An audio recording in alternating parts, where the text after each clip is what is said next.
The next gentleman, there is no point in me taking any time to introduce. You know who they are, and nothing I could say is as entertaining as they are. Ladies and gentlemen, Penn and Teller.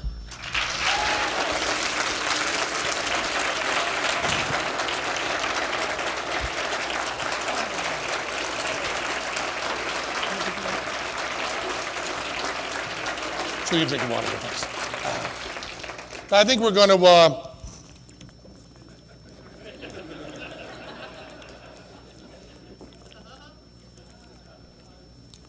answer a few questions as soon as Teller gets his mic on, and we can answer that stuff. Thanks a lot, Nate. So do you want to take some questions first and then do some other stuff, Randy, or do you want to start right away with talking about Carson and so on? The questions first? So I guess we'll just take any questions you want. Anything? Yeah, back there?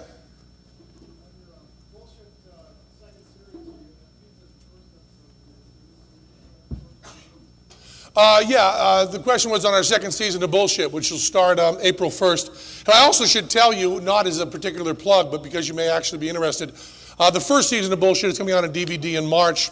And the other day we just taped the supplementary material for the DVD, which will be a few outtakes from the shooting, as is customary. But also we have an hour interview with Randy, just the three of us sitting around talking about how much he means to us. So you might want to at least have someone else buy it and then bootleg it so you can see Randy talking there. But the question was with the second season, the first show. Now when I say first show, remember we shoot everything out of order, so we don't know. The first show we finished is on PETA, which was rather shocking. And the next show we're working on is a thing called Safety Bullshit, which is just about people's real incredible fear, the culture we have that's spawned entirely by fear, it seems now. We're also doing 12-step programs, which okay, that's the 12-step programs is the one that even people in the office were turning on us for. And there's a few others. True Love. We're doing, True Love is another one we're doing. About time that was pointed out as bullshit. Is your mic on? Yeah. Yes, I think it is. And any others? Anything else? Crash, Glenn, do you know any of them? Just yell them out. What are some of the other, no one remembers. But what's that? Bible. Oh yeah, we're doing the Bible. We're doing a very special Bible bullshit. Sure going to be hard to get that into a half an hour. You got another question here, anybody? Sir.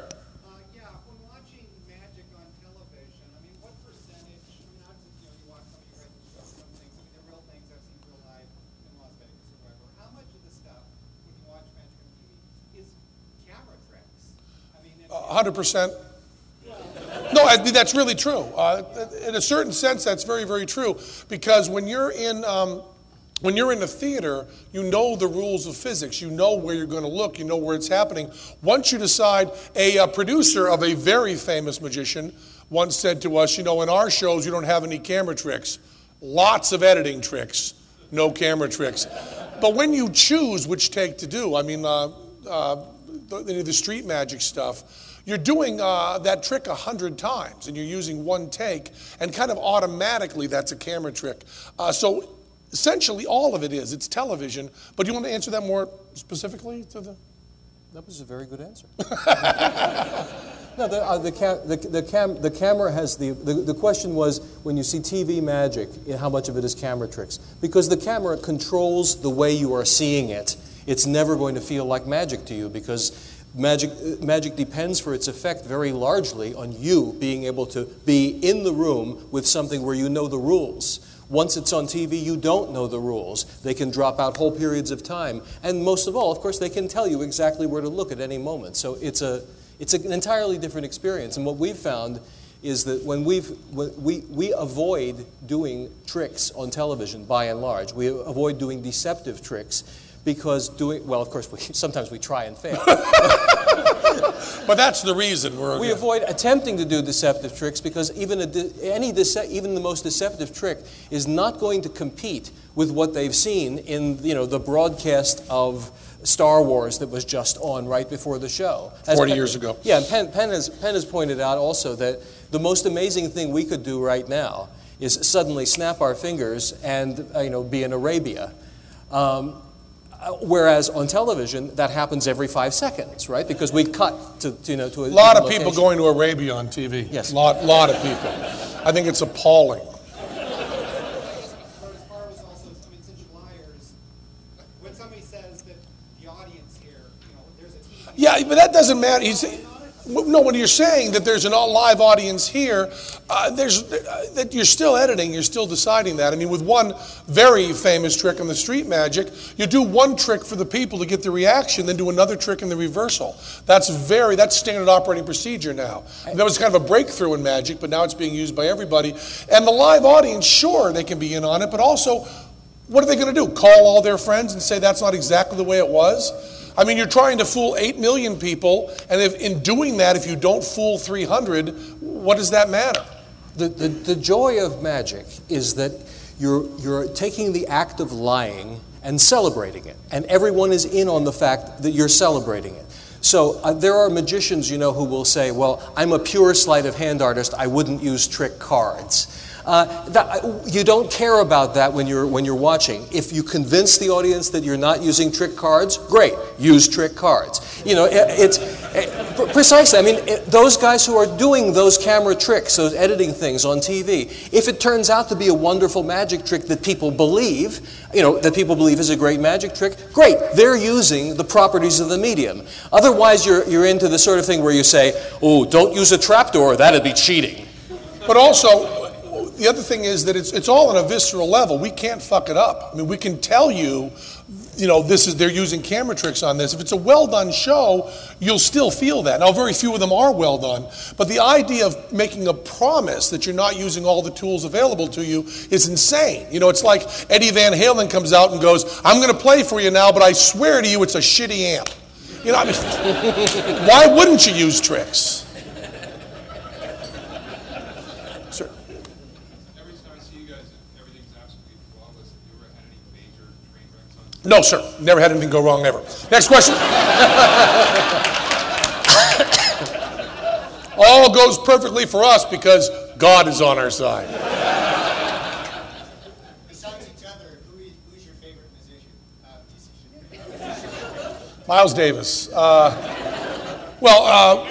Randy in the old days, did some magic. And he, I'll be saying more of this. You'll be sick of hearing me say it. You probably already are. But, Randy created Penn and Teller. When we were very young, when I was 18, we saw Randy. I hated magic. I wanted nothing to do with it.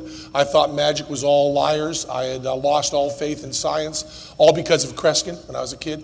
And that's not even a joke. I hated him so much. He ripped me off so badly. He stole the big part of my heart. And Randy gave it back to me. And Teller and I talked about the lecture we saw Randy do when we were very young. And the conversation about what Randy did that night is a conversation that has continued for 30 years and has had some audio-visual aids that are called our shows. So Randy is everything to us. Of course, Jamie is a wonderful magician, Banachek, and everybody that is in the room, of course, we love. We'd be schmucks not to say that. I loved Eddie Fechter doing close-up.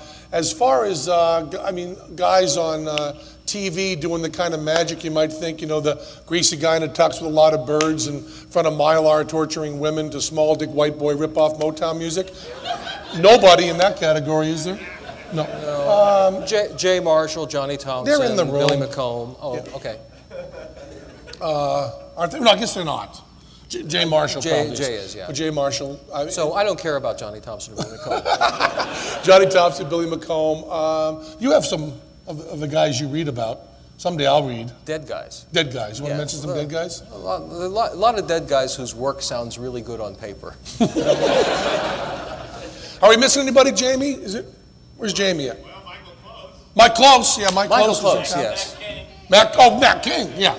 Obviously, I think Matt King is the best comedy magic act, certainly that I've ever seen. And if you get a chance, I think they got you running around pretty heavy during this, but if any of you guys are staying till Tuesday, because he's dark Sunday and Monday, see Matt King in the afternoon. Next time you're in Vegas, it really is a show that if you don't like it, you're wrong.